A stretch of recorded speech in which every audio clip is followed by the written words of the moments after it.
मकैको पातमा ठाउँ चाहिँ एकदमै रमाइलो थियो।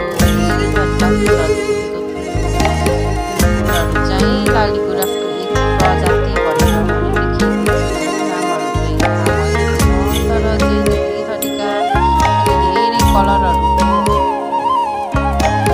साथमा फुलहरू फुलेको थियो। हामी एकदमै रमाइलो गऱ्यौँ, हेऱ्यौँ, घुम्यौँ, खायौँ, डुल्यौँ अनि एकदमै राम्रो राम्रो फुलहरूसँग फोटो पनि खिच्यो। एकदमै रमाइलो भयो। साथीहरू पनि जान चाहनुहुन्छ भने यो काँटाबाइसीमा रहेको छ। एकदमै राम्रो छ तर फुलहरू चाहिँ फुलिसकेको कारणले गर्दा छिटो जानु होला।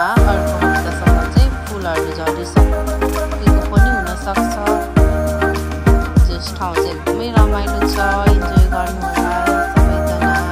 By by.